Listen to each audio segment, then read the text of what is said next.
우리 지난 시간에 배웠던 말씀 잠깐 살펴보고 오늘 말씀 이어가도록 하겠습니다. 왜냐하면 지난 시간에 배운 말씀, 본질에 충실하자는 그 말씀이 오늘 말씀과 연계가 되기 때문입니다.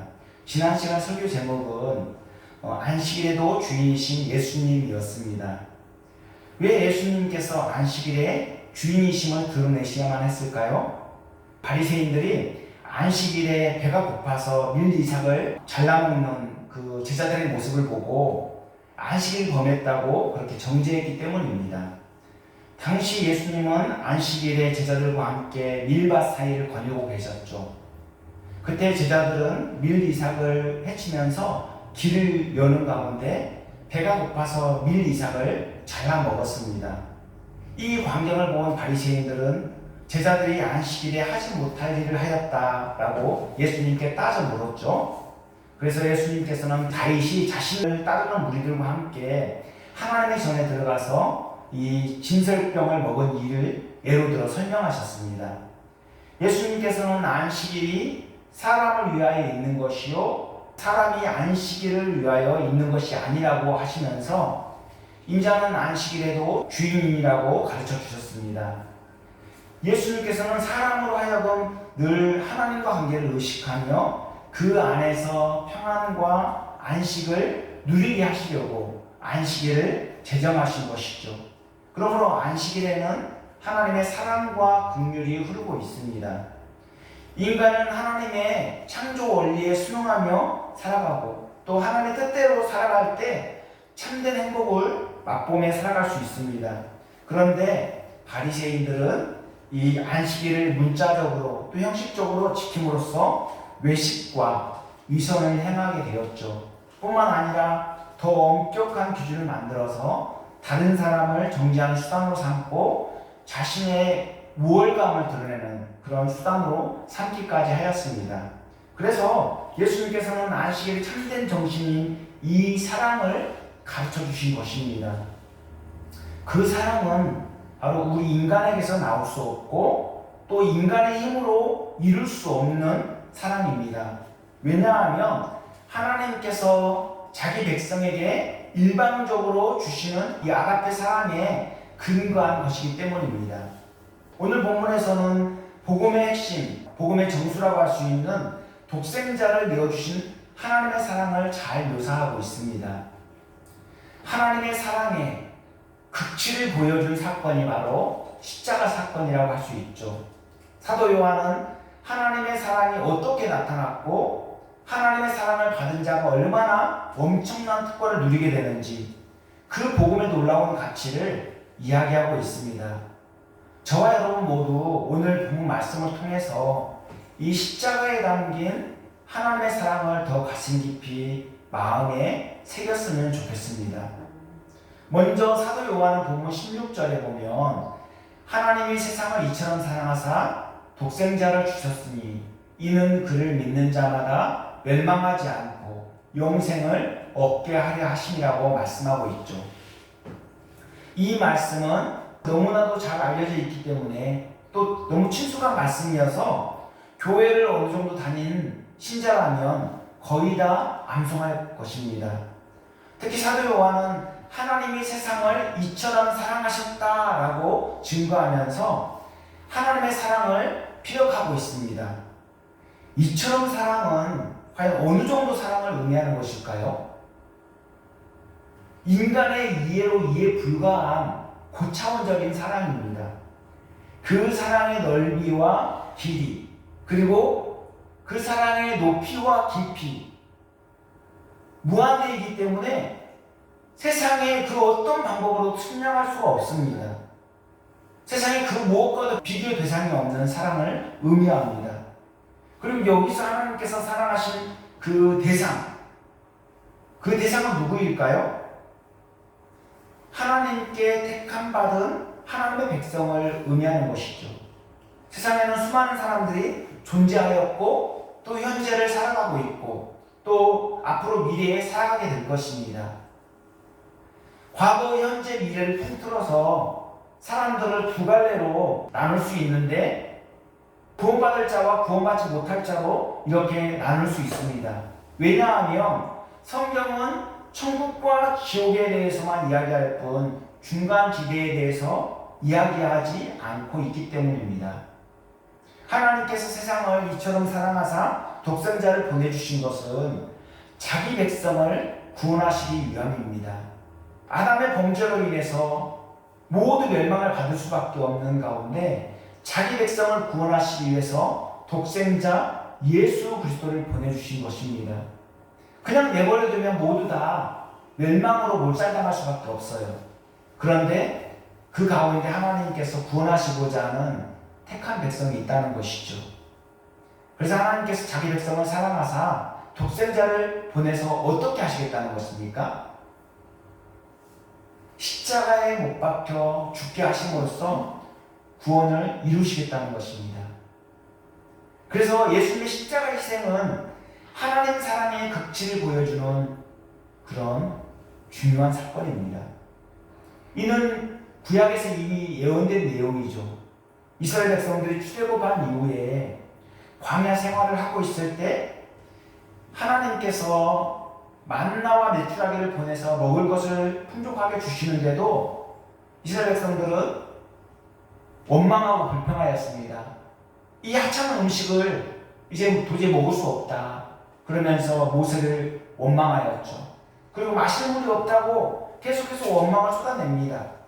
그래서 하나님께서는 불뱀을 보내서 물게 하심으로 이스라엘 백성들이 자꾸만 죽어나가는 것입니다. 많은 이스라엘 백성들이 불뱀에 물려 죽게 되었습니다. 그러자 모세가 백성들을 위하여서 하나님께 기도하죠. 이때 하나님께서는 모세에게 불뱀을 만들어 장대 위에 매달아라. 물린 자마다 그것을 보면 살리라고 하셨습니다. 그래서 모세는 하나님께서 명하신 대로 순종합니다. 그러자 장대 위에 달린 노뱀을 바라보는 자마다 살아나는 역사가 일어나는 거예요. 불뱀에 물려 죽어가던 이스라엘 백성들이 죽지 않고 사는 방법은 장대 위에 달린 노뱀을 바라보는 것이었습니다. 그 장대 위에 매달린 이 노뱀이 십자가에 달린 예수님을 상징하는 것이죠. 그리고 이사야서 53장 4절로 6절에 그는 실로 우리의 질고를 지고 우리의 슬픔을 당하였거늘 우리는 생각하기를 그는 징벌을 받아 하나님께 맞으며 고난을 당한다 하였노라. 그가 찔림은 우리의 허물 때문이요 그가 상함은 우리의 죄악 때문이라. 그가 징계를 받음으로 우리는 평화를 누리고 그가 채찍에 맞음으로 우리는 나음을 받았도다. 우리는 다 양 같아서 그릇 행하여 각기 제 길로 갔거늘 여호와께서는 우리 모두의 죄악을 그에게 담당시키셨도다. 이렇게 예언하고 있습니다. 여기 본문에 이 이사야가 예언한 그는 누구입니까? 바로 예수님을 의미하는 것이죠. 예수님께서는 우리의 죄를 사하시기 위해서 자신이 친히 십자가에 못 박혀 죽으심으로 희생제물이 되어주셨습니다. 그렇게 독생자를 십자가에 내어주시기까지 자기 백성을 사랑하시는 그 하나님의 사랑을 어찌 측량할 수가 있겠습니까? 죄인을 끔찍하게 처형했던 저주의 상징 십자가에 예수님의 보혈이 흐르고 있고 하나님의 사랑이 흐르고 있습니다. 가만 내버려두면 멸망을 당할 수밖에 없기 때문에 주홍빛보다 더 붉은 우리 죄를 사해 주시기 위해 독생자를 십자가에 못 박도록 내어주신 것입니다. 세상에 이보다 더 큰 사랑이 어디 있겠습니까? 그래서 바울은 그 엄청난 하나님의 사랑을 이렇게 표현하고 있습니다. 로마서 5장 8절에 우리가 아직 죄인 되었을 때 그리스도께서 우리를 위하여 죽으심으로 하나님께서 우리에 대한 자기의 사랑을 확증하셨느니라 이렇게 말씀하고 있습니다. 하나님께서 독생자 예수 그리스도를 이 땅에 보내주신 것은 심판의 목적이 있는 것이 아니라 구원의 목적이 있습니다. 그래서 본문 17절에 그 이유가 분명히 나와 있죠. 우리 다 함께 다시 한번 읽어볼까요? 본문 17절 시작. 하나님이 그 아들을 세상에 보내신 것은 세상을 심판하려 하심이 아니요 그로 말미암아 세상이 구원을 받게 하려 하심이라. 아멘. 아담의 범죄로 인해서 모두 멸망길로 달려가는 가운데 멸망당하지 않고 구원받는 유일한 조건이 무엇입니까? 그것은 오직 예수 그리스도를 나의 구주로 믿는 것입니다. 예수 믿는 것 외에 다른 방법이 없어요. 아무리 착하게 살고 광야에서 고행을 하고 율법을 철저히 지킨다 하더라도 그것이 구원의 조건이 될 수 없습니다. 오직 구원은 예수님을 믿음으로 말미암아 하나님의 은혜로 받게 되는 것이죠.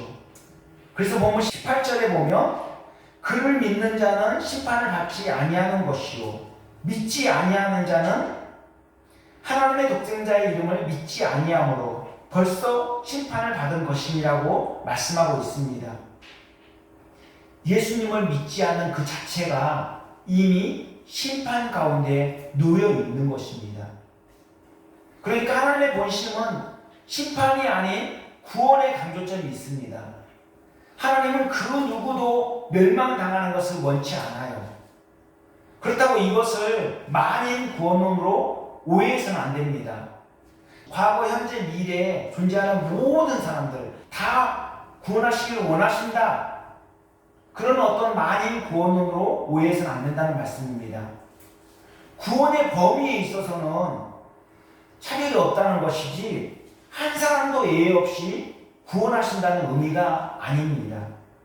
그래서 우리 개혁주의에서는 제한 속죄론을 따르고 있죠. 칼빈의 5대 교리에 보면 전적 타락, 무조건적 선택, 제한 속죄, 불가항력적 은혜, 성도의 견인 교리가 있습니다.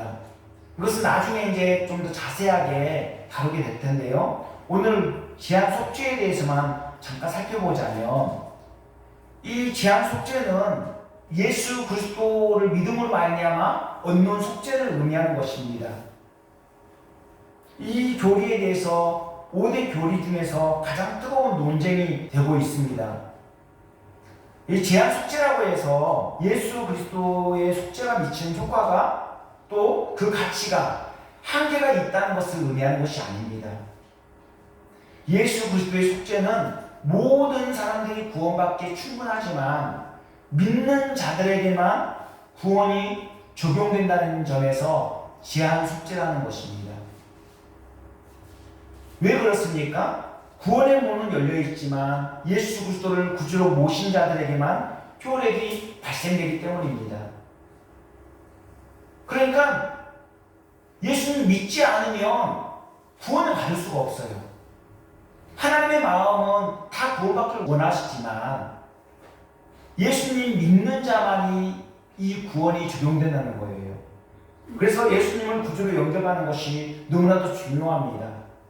하나님께서 아무리 폭포수 같은 은혜를 쏟아 부으셔도 스스로 그것을 받아들이지 않고 거부하면 받을 수 없는 것입니다. 하나님께서는 우리 인간을 인격적으로 대하시고 자유의지에 따라 선택할 수 있도록 하셨습니다.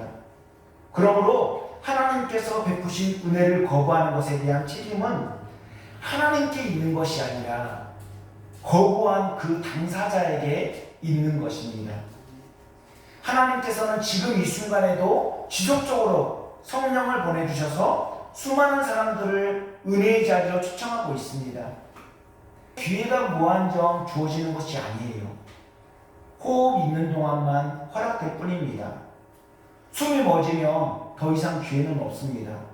왜냐하면 히브리서 기자가 이야기한 것처럼 한 번 죽는 것은 사람에게 정해진 것이요 그 후에는 심판이 있기 때문입니다.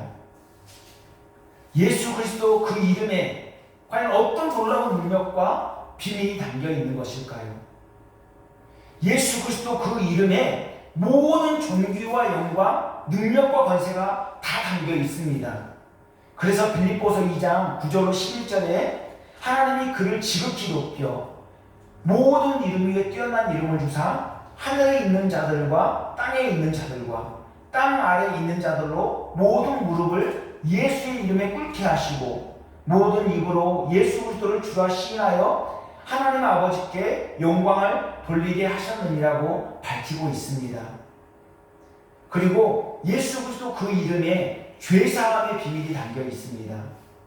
그래서 로마서 8장 1절에 보면 이제 그리스도 예수 안에 있는 자에게는 결코 정죄함이 없나니 이는 그리스도 예수 안에 있는 생명의 성령의 법이 죄와 사망의 법에서 너를 해방하였습니다.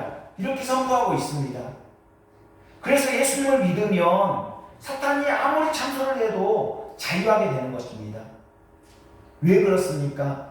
죄인이지만 예수님을 믿음으로 말미암아 예수님의 의의 옷을 입었기 때문에 의롭다고 인정을 받는 그것 때문에 그 사탄이 참으로 아무리 참소해도 우리에게는 자유함이 있다는 것입니다. 그리고 예수 그리스도 그 이름에 사망에서 생명으로 옮겨주는 구원의 비밀이 담겨 있습니다. 그래서 사도행전 4장 12절에 보면 베드로와 요한이 공회 앞에서 이 선포하는 내용이 있는데 다른 이로서는 구원을 받을 수 없나니 천하 사람 중에 구원을 받을 만한 다른 이름을 우리에게 주신 일이 없음이라고 말씀하고 있습니다. 그리고 예수의 이름에서 바로 예수님이 구원자이심을 분명히 알 수 있습니다. 마태복음 1장 21절에 보면 아들을 낳으리니 이름을 예수로 하라. 이는 그가 자기 백성을 그들의 죄에서 구원할 자이심이라 하니라. 이렇게 밝히고 있습니다. 그래서 예수님을 믿으면 모든 사탄의 결박에서 풀어지고 예수님의 보호와 인도를 받게 되는 것입니다. 특히 예수님의 이름에서 예수님의 속성이 그대로 나타나는데요. 예수님의 이름을 보면 예수님이 어떤 분이신지 분명히 알 수 있습니다. 이 예수라는 그 이름은 히브리어로 여호수아입니다. 여호수아는 여호와는 구원이시다라는 뜻이죠. 구약에서 여호수아는 오실 메시아에 대한 모욕입니다. 그리고 당시 예수라는 이름은 너무 흔하게 이렇게 불려지다 보니까 특별히 예수님을 구분하기 위해서 나사렛 예수라고 불렀습니다. 그리고 그리스도는 기름 부음을 받은 자라는 뜻으로 구약의 메시아와 동일한 의미를 갖습니다. 그러니까 정리하자면 예수 그리스도는 하나님께서 택한 백성들을 마귀의 소나기에서 구원하여 영원한 천국으로 인도하시는 그런 분으로 묘사되고 있습니다. 어디 그뿐입니까? 예수 그리스도 그 이름에는 현세의 모든 축복이 다 담겨 있어요. 그래서 신자는 현세에서도 참된 기쁨과 평안을 누리게 되고 모든 문제를 다 해결받게 됩니다. 예수 그리스도는 문제를 해결하고 행복을 여는 마스터 키와 같습니다. 그 안에 모든 행복이 다 들어있습니다. 부자라고 해서 행복할까요? 그렇지 않습니다. 이 세상에 아무리 돈 많은 부자여도 또 명예와 권세를 가졌다 할지라도 예수님을 믿지 않으면 불행한 인생일 뿐입니다. 예수님은 어두운 세상에 생명의 빛으로 오셨습니다. 그런데 사람들이 어둠에 사로잡혀 있다 보니까 참 빛 대신 예수님을 알아보지 못했어요. 그 내용이 요한복음 1장에 자세히 나와 있는데요. 우리 요한복음 1장 9절로 13절을 한번 같이 찾아서 한번 읽어볼까요? 우리 함께 읽겠습니다. 시작. 참 빛 곧 세상에 와서 각 사람에게 비추는 빛이 있었나니 그가 세상에 계셨으며 세상은 그로 말미암아 지은 바 되었으되 세상이 그를 알지 못하였고 자기 땅에 오매 자기 백성이 영접하지 아니하였으나 영접하는 자 곧 그 이름을 믿는 자들에게는 하나님의 자녀가 되는 권세를 주셨으니 이는 혈통으로나 육정으로나 사람의 뜻으로 나지 아니하고 오직 하나님께로부터 난 자들이니라. 아멘. 하나님의 자녀가 되는 방법이 여기에 담겨 있습니다. 하나님께로부터 난 자들만이 하나님의 자녀가 된다는 것입니다. 영적으로 무지한 것을 핑계대며 심판을 피할 자는 그 어디에도 없습니다. 왜냐하면 하나님께서는 자연 만물을 통해 하나님이 어떤 분이신지 계시해 주셨습니다. 뿐만 아니라 계속해서 여러 방편으로 복음을 알려주시고 있죠. 우리가 사는 세상을 한번 둘러보십시오. 그야말로 복음 전도와 말씀의 홍수 속에 살고 있습니다. 길거리를 지나가다 보면 수많은 전도자들을 쉽게 만날 수 있고, TV나 라디오, 스마트폰을 켜면 쉽게 온라인을 통해 생명의 말씀을 접할 수 있습니다. 그러니까 복음을 받아들이지 않는 것에 대해서 그 무엇을 탓할 이유가 전혀 없다는 말씀입니다. 스스로 눈과 귀를 막고 받아들이지 않은 것에 대해서 본인이 책임을 져야 되는 것이죠. 예수님 당시에도 예수님께서 참 빛으로 오셨는데도 사람들이 받아들이지 않았어요. 심지어 죄가 전혀 없으신 예수님을 십자가에 못 박아 죽이기까지 했죠. 이렇게 영적인 무지가 무서운 복음입니다. 사람들이 영적으로 무지한 이유는 마귀에게, 사탄에게 붙들려 있어서 영적인 눈이 가려워졌기 때문입니다. 어떻게 해야 마귀의 속박에서 벗어나 자유함을 누릴 수 있을까요? 오직 예수님을 영접하고 예수님을 믿어야만 합니다. 그런데 이것이 인간의 힘으로 가능할까요? 아무리 믿으려고 애를 써도 믿을 수가 없는 것이죠. 하나님이 은혜로 영적인 눈을 열어주지 않으면, 마음의 문을 열어주지 않으면 우리는 예수님을 믿을 수가 없습니다. 인간은 스스로의 힘과 노력으로 구원을 얻을 수 없고 마귀의 속박에서 결코 벗어날 수 없습니다. 하나님의 자녀가 될 수 없습니다.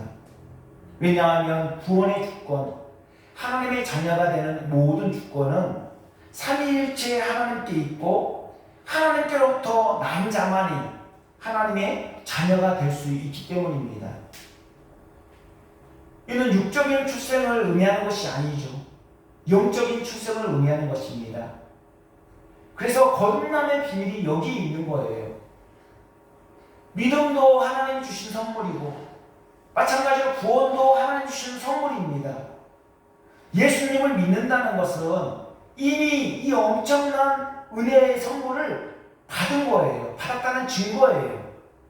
그러므로 예수님을 구주로 믿고 예수님을 영접하는 자는 구원을 받기 위해서 율법을 지키는 것이 아니라 구원받은 신자로서 그 은혜에 감사하며 기쁜 마음으로 하나님의 법에 순종하며 살게 되어 있습니다. 여러분, 하나님의 자녀가 되는 것이 얼마나 큰 축복입니까? 대기업 회장 아들만 되어도 이 땅에서 엄청난 부와 특권을 누립니다. 그런데 영적인 축복은 과연 어떠하겠습니까? 어찌 세상의 가치와 비교할 수 있겠습니까? 그것과는 비교할 수조차 없는 엄청난 축복이죠. 왜냐하면 현세에서 누리는 축복은 제한적이고 한계가 있을 뿐만 아니라 부작용도 있습니다. 하지만 영적인 축복은 영원하며 완전 무결한 축복이기 때문입니다. 그 가치는 측량할 길이 없고 이 세상의 무엇으로도 산정할 수 없습니다. 왜 그렇게 엄청난 가치를 지니는 것일까요?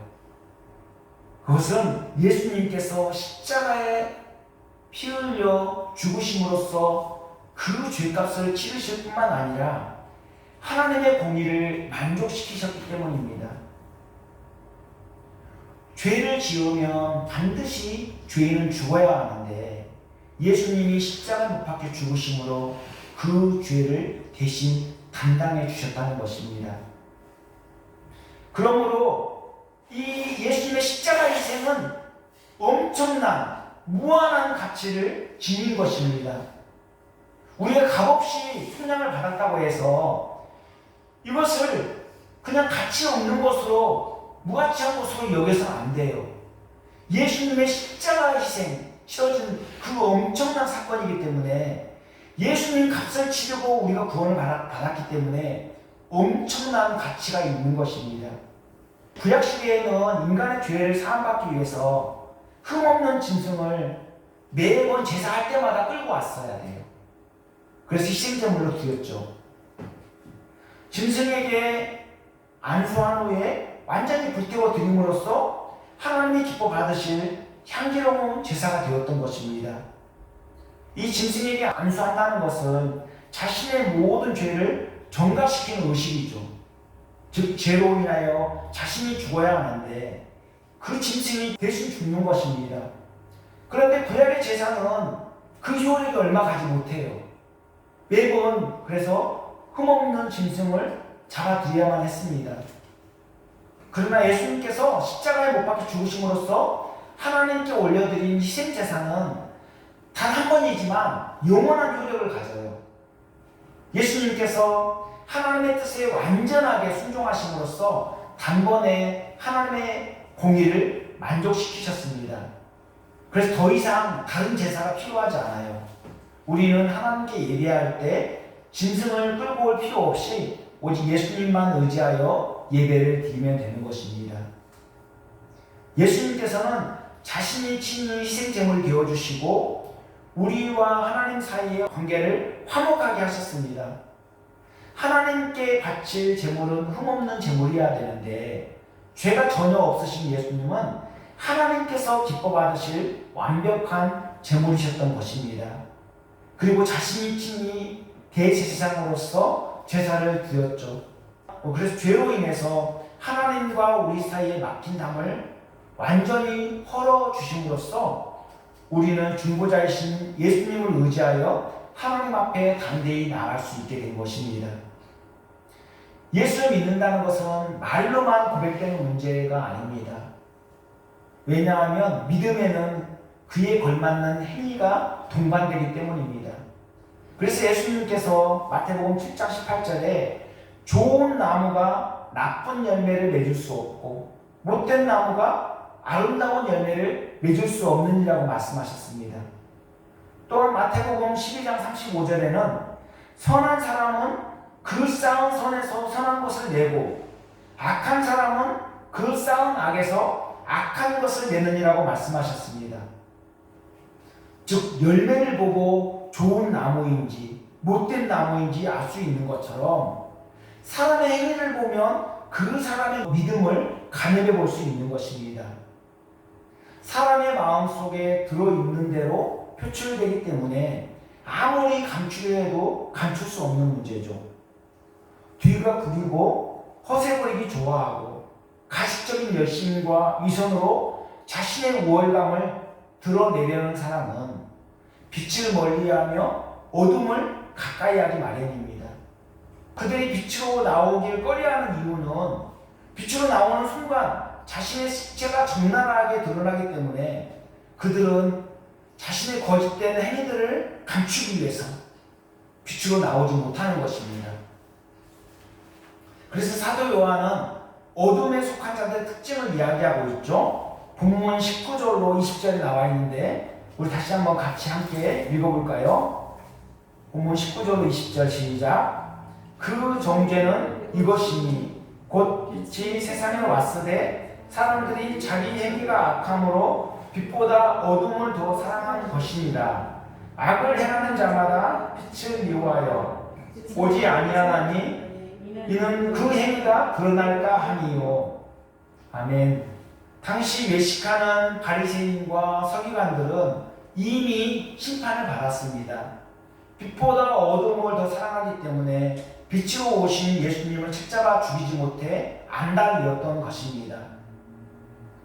어둠에 속한 자들이 어디 외식하는 바리새인 서기관들 뿐이겠습니까? 빛으로 오신 예수님을 거부하고 예수님께 나오지 않는 모든 자들이 어둠에 속한 자들이고 심판받을 대상이죠. 저와 여러분, 예수님께 나와 이렇게 예배할 수 있다는 것이 얼마나 감사하고 행복한 일입니까? 가만 내버려두면 인생이 어디로부터 와서 어디로 가는 줄도 모르고 그렇게 방황하다가 허송세월만 보내다가 결국 실망스러운 인생을 살고 말았을 것입니다. 마치 돼지가 도살장으로 끌려가는 줄도 모르고 주인이 던져주는 먹이에만 집착하는 것처럼 말입니다. 마귀가 던져주는 쾌락에만 탐닉하고 현실에 만족하면 어찌 되겠습니까? 어느 때에 하나님의 심판대 앞에 서게 될지 모르는데 너무도 소름이 끼치지 않겠습니까? 그리고 이어서 사도 요한은 진리를 따르는 자들의 특징도 이야기하고 있죠. 본문 21절에 나와 있는데 우리 함께 읽어볼까요? 시작. 진리를 따르는 자는 빛으로 오나니 이는 그 행위가 하나님 안에서 행한 것임을 나타내려 함이라 하시니라. 아멘. 진리를 알지니 진리가 너희를 자유롭게 하리라. 이런 말씀이 있습니다. 이 말씀처럼 진리를 따르는 자에게는 자유가 있습니다. 예수님께서 예수 믿는 우리 안에 진리의 영으로 내주하시기 때문입니다. 예수님을 구주로 영접하고 예수님을 믿는 자로 살아간다는 것이 너무나도 행복하고 기쁜 일입니다. 예수님을 믿는다는 것은 세상의 그 무엇과도 바꿀 수 없는 엄청난 복을 받은 것입니다. 하나님께서는 우리를 너무나도 사랑하시기에 독생자를 아낌없이 내어주심으로 우리에게 구원의 은혜를 베풀어 주셨습니다.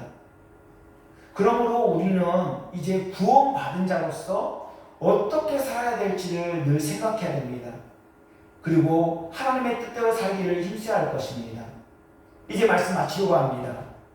하나님께서는 자기 백성을 너무나도 사랑하셔서 독생자 예수 그리스도를 이 땅에 보내주셨죠.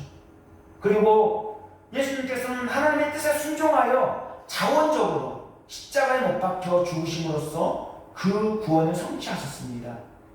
뿐만 아니라 성령께서는 각 사람에게 구원의 빛을 비추심으로 복음을 깨닫고 주께로 돌아오도록 이끌어 주셨습니다.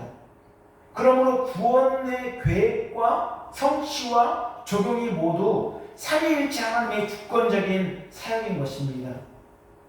하나님께서는 아담의 범죄로 영원한 형벌을 피할 수 없는 인생들을 불쌍히 여기셔서 독생자 예수 그리스도를 보내주신 것입니다. 누구든지 예수님을 믿으면 또 구주로 영접하면 구원을 받지만 예수님을 외면하고 거부하면 구원받을 방법이 없어요.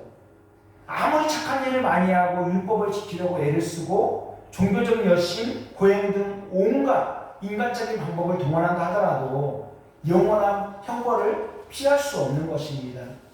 왜냐하면 구원은 오직 예수 그리스도를 믿음으로 말미암아 받을 수 있기 때문입니다.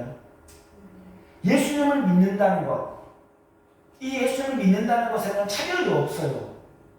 인종이나 지역이나 신분을 초월해서 누구든지 예수님을 믿으면, 예수님을 자신의 구주로 영접하고 받아들이면 구원을 받게 되는 것입니다. 하나님께서는 자기 백성에게 이 놀라운 구원의 은혜를 베풀어 주셨습니다. 그래서 우리가 하나님을 찾아간 것 같지만 하나님께서 우리에게 찾아오신 것입니다. 한마디로 말해서 우리가 예수 믿고 구원받은 것은 하나님께서 일방적으로 베푸신 무조건적인 은혜의 결과인 것입니다. 세상의 그 무엇과도 바꿀 수 없는 이 엄청난 가치의 구원을 선물로 받았다면 과연 우리는 어떤 삶을 살아야 할까요? 이제는 구원받기 위해서 애를 쓰고 노력해야 되는 것이 아니라 구원의 은혜에 감사하면서 하나님의 법에 순종하며 살아야 되지 않겠습니까? 그것도 억지로 마지못해서 그렇게 순종하는 것이 아니라 기쁜 마음으로 자원하여 순종할 수 있는 것 아니겠습니까? 죽으면 천국에서 하나님과 영생 군락을 누리게 되는데 그보다 더 큰 복이 어디 있습니까? 하나님께서는 우리가 축복의 통로가 되기를 원하십니다. 하나님께서는 우리를 특별히 사랑하셔서 먼저 불러주셨을 뿐이죠. 아직도 어둠 속에 갇혀 빛으로 나오기를 머뭇거리고 있는 사람들이 이 세상에 얼마나 더 많이 있습니까?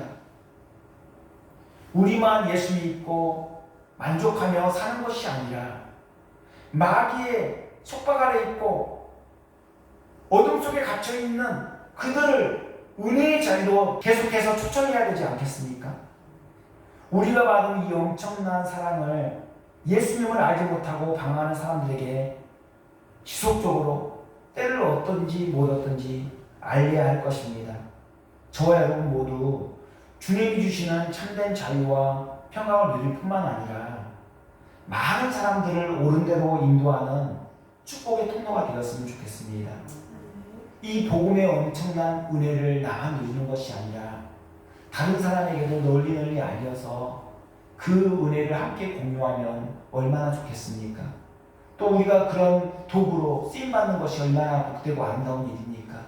이 일에 저와 여러분 모두가 합심합력하면 좋겠습니다. 기도하겠습니다. 사랑과 은혜가 풍성하신 하나님, 죄와 허물로 인해서 영원히 멸망받을 수밖에 없는 우리에게 찾아오심으로 구원의 은혜를 베풀어 주실 뿐만 아니라 예수님을 믿음으로 말미암아 그 안에서 참된 자유와 평강을 누리게 하심을 감사드립니다. 이제 구원받은 하나님의 자녀로서 하나님의 뜻에 순응하며 하나님의 영광을 위해 더욱 복되게 살아가기를 원합니다.